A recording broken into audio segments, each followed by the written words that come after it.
स्थान नहीं बता सकते, लेकिन अकाट्य है इस कलिकाल में। तुम तो बस जहां सत्संग हो वहां सत्संग में बैठ जाना, और जहां कीर्तन होता हो, राम धुन होती हो, सीताराम की धुन, राधे श्याम की धुन होती हो, बस तुम वहां पर चले जाना। निश्चित है वो उस कीर्तन में मिलता है, निश्चित है वो सत्संग में आता है और सत्संग में मिल जाता है। हम हमेशा घर परिवार से बोलते हैं कि तुम तो, तुम्हारे जीवन में जब भी अवसर है सत्संग का, तो बस तुम्हें उस सत्संग में बैठना है। कहीं हरि कथा हो, कहीं राम कथा हो, कहीं राम धुन हो, कहीं नाम संकीर्तन हो, कहीं सत्पुरुषों का, साधु का, संत का सत्संग तुम्हारे जीवन में कभी अवसर मिल जाए कि नहीं सत्संग, तो सत्संग में बस आना है और उस सत्संग में तुम्हें बैठ जाना है। इस कलिकाल में सत्संग की महिमा है। सत्संग की महिमा बताइए।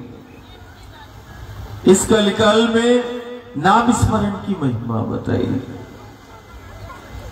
कि मन लगे या ना लगे, तुम तो राम का, हरि का नाम लेते रहना।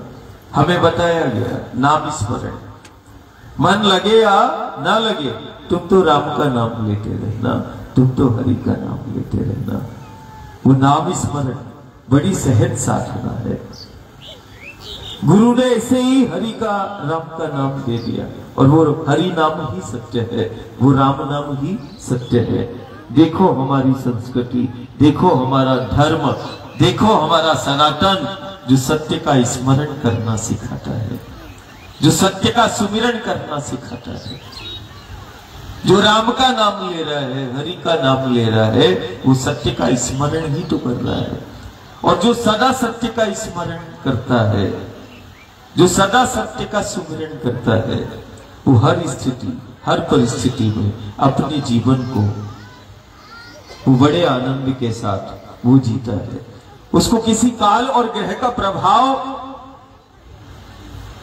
नहीं पड़ सकता, किसी काल और किसी ग्रह का उसको दुष्प्रभाव नहीं हो सकता, यदि वो नित्य उसके आचरण में, उसके नित्य जीवन में जो है वो नाम स्मरण है कि नहीं, राम राम राम राम राम राम, नाम स्मरण। जैसे नाम स्मरण की महिमा सत्संग की महिमा है।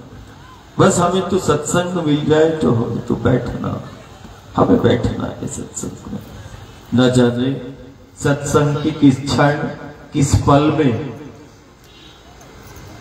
हमारे भाग्य का उदय हो जाए। न जाने सत्संग के किस क्षण और किस पल में हमारे जीवन को दिशा मिल जाए।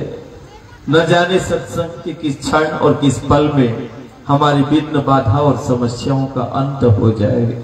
और न जाने सत्संग के किस क्षण और किस पल में हमारा हरि से मिलना हो जाए, परमात्मा से मिलना हो जाए।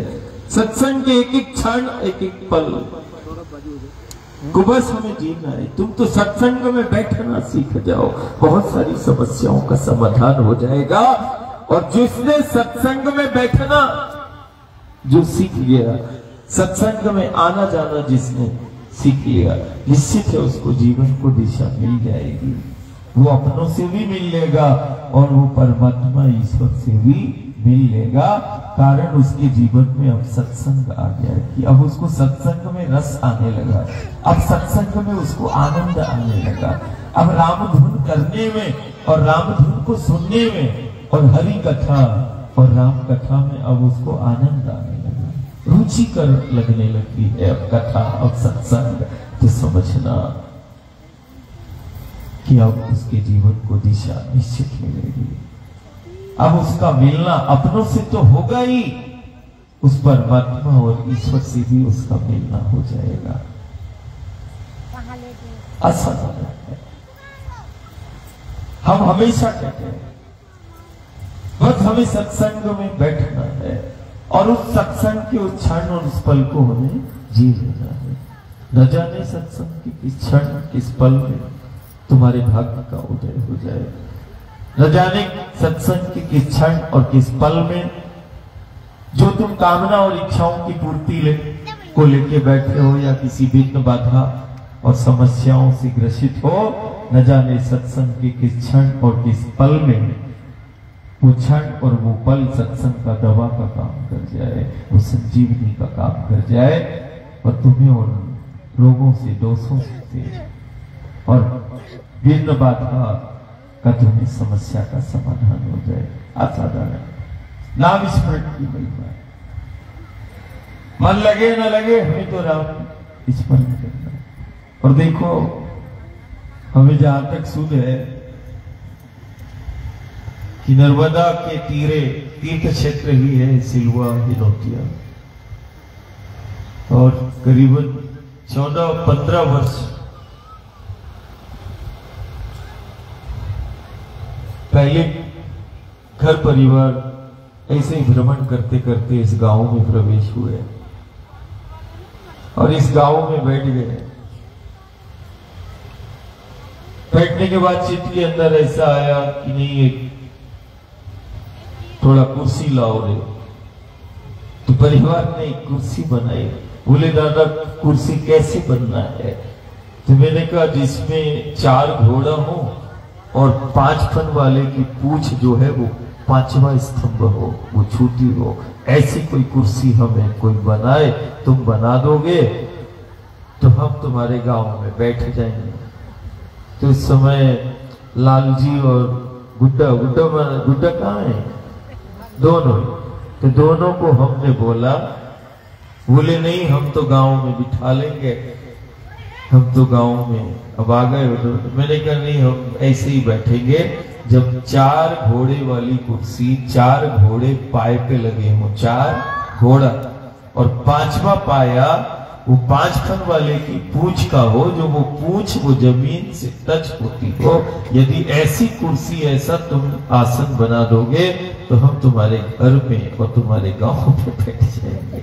और दोनों ने ही कहते ना कि जब लगन लगती है तो उस समय का हमें सुध है कि नहीं हम तो बना लेंगे। तो दोनों बनाने के लिए निकल गए। लकड़ी भी कहीं से ले आए, तो बड़े को दिया होगा, बोले यार ऐसी कुर्सी बनाना है और आसन बनाना है, और आसन जी को उन्होंने बना लिया। और लगभग 15 वर्ष पहले वो 4 घोड़े वाली और 5 फन वाली वो पूंछ जो पृथ्वी पर स्पर्श करती है, वो संपूर्ण नर्मदा के तीर्थ अमरकंटक से लेके भरूच तक हम तो भ्रमण ही करते रहते हैं, लेकिन 4 घोड़े वाली कुर्सी और 5वां पैर जो है वो शेष नाम का है, वो 5 स्तंभ वाली, 5 पैर वाली, मतलब कुर्सी का आसन का तो 4 स्तंभ होते हैं, लेकिन 5वां वो 5 फन वाला पूछ, उसका 5वां फन है।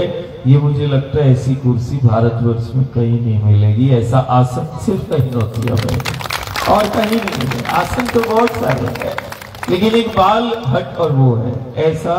ये बहुत आने वाले समय में हिनोतिया आसपास जवालीपुरम का बरेला हो, और बरेला जैसे ही ध्यान आता है तो हमें एक ऐसे ही योगी का, महायोगी का ध्यान आता है जो ऐसे ही कभी भ्रमण करते करते इन्हीं गांव नगरों में भ्रमण किया करता था।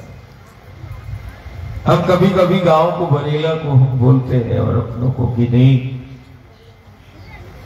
नारायण ही मिला वो गुरु के रूप में और गुरु ही नारायण है।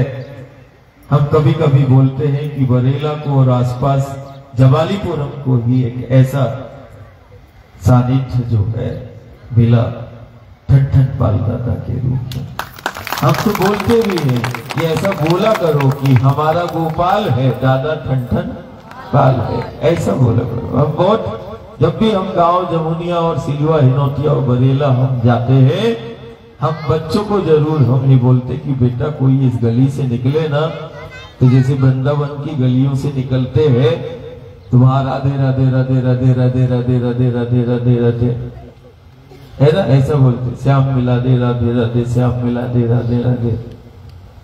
यहाँ तो दादा ही मिल गया और ऐसा बोला करो कि हमारा गोपाल है, दादा ठंडन पाल है, हमारा दादा, थोड़ा जोर से बोलो भाई, हमारा दादा, ऐसा बोला करो। अद्भुत है। और गांव गांव में रामधुन, तो जहां रामधुन हुई, ये मान के चलना राम नाम ही सत्य है। जहां रामधुन हुई मतलब वो सत्य की धुन है, और जो सत्य की धुन में बैठ जाए, ऐसा हो नहीं सकता कि उसको परमात्मा ईश्वर से मिलना ना हो। जो सत्य की धुन में बैठा है निश्चित मिला है, और जो सत्य की धुन में चला है वो भी युग सती साक्षी है। चाहे तुम सत्य की धुन में बैठ जाओ, निश्चित है तुम सत्य की धुन में वो गांव नगर बैठ जाए और अपने गांव को ही अयोध्या मथुरा काशी बना जाए। ऐसी है वो। अपने गांव को ही तुम काशी, और अपने गांव को ही तुम मथुरा, और अपने गांव में ही तुम अयोध्या वाले से मिल लेना। तुम तो बस सत्य की धुन में बैठ जाना, रामधुन में। रामधुन मतलब हरि की धुन, मतलब सत्य की धुन। और जहां सत्य की धुन में जो बैठा है और जो सत्य की धुन में चला है, उसने वास्तविक, उसने परमात्मा और ईश्वर को भी पाया, और उसने अपने जीवन को भी सबसे बेहतर बनाया। तो हम तो यही गांव गांव से, घर परिवार से, शुरू से ही बस यही हमारा रहा कि नहीं, प्रत्यक्ष अप्रत्यक्ष में मन लगे या ना लगे, ये भी इस कलिकाल में यदि 15 वर्षों से यदि घर परिवार यदि इस व्रत को कर रहा है, तो ये व्रत सिर्फ जीवन का ही नहीं, तुम्हारे समाज का भी आधार बन जाएगा। ये साधना, ये व्रत वो समाज की एकता अखंडता का भी सूत्रपात कर देगा।